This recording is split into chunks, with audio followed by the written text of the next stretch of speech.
It wasn't really a conscious decision. It was just I came and I didn't really leave. Just by chance, really. I have a friend in the area and I came for the day and just sort of liked the atmosphere. Came down to visit my daughter and see there was a lot to do here, so I thought I'd jump on for a couple of weeks and help out, and really basically never went home.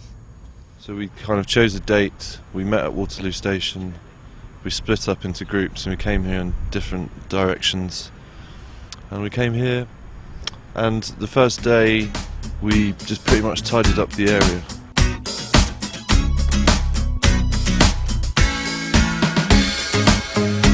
You know your neighbours, they live in the same sort of environment you do, you have a communal area, you share space with them, it's really nice. Obviously it's low impact living as well, which is really good, and it doesn't involve money at all, which is also really cool.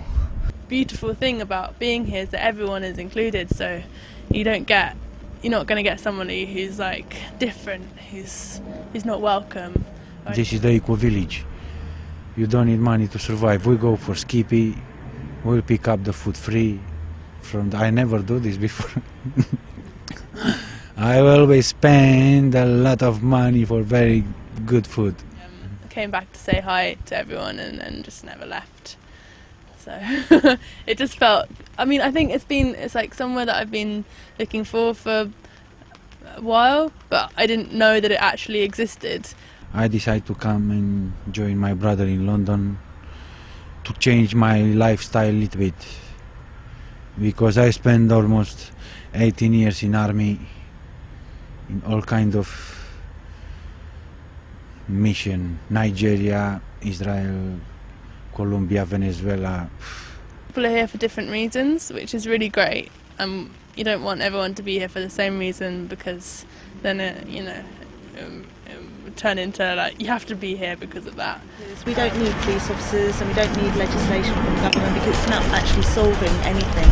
When we look after the community, and the community, if there's a problem, addresses it as a group with care for every individual, then I think that you've got a hope for some kind of peaceful solution to the problem of humanity.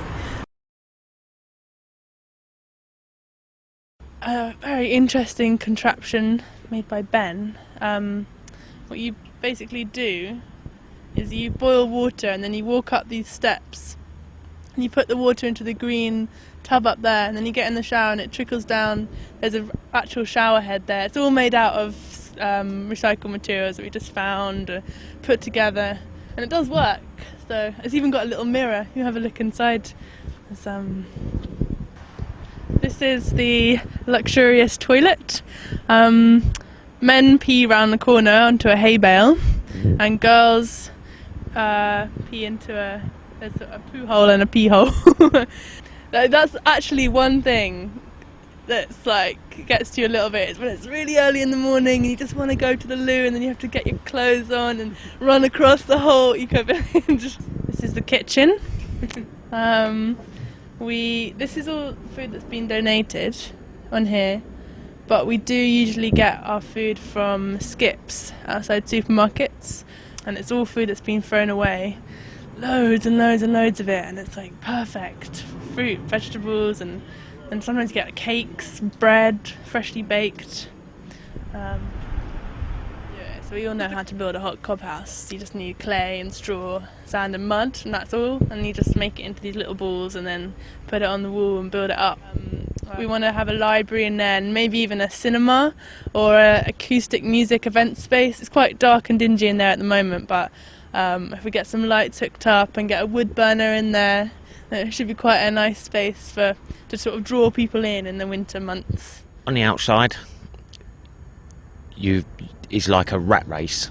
You know, you're stuck with bills and finances and just worries about things that you really you don't realise that you don't need to worry about. It was a struggle at first, living away from money. I had a bit of money when I first came here, so I was all right, but as that kind of run down, and I started realising that I had to live away from money. The thought of it was scary, so that was a bit of a struggle at first, but you just get used to it. You do realise that you just don't need it. If you want to eat, you have to chop wood to cook the fire. You know, you have to go skipping as opposed to shopping. Washing is a bit more laborious, stuff like that. We live as a community. We, we have our ups and downs. We argue like a family.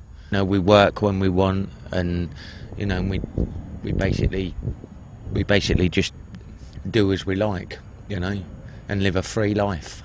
Just, I think it's more about learning now. Like, I'm reading a lot, and I want to do some more like creative workshops. Today I built a new compost bin, but that's not very glamorous. Can you show it to me? No, because it will involve walking past the old compost bin, which is an absolute state.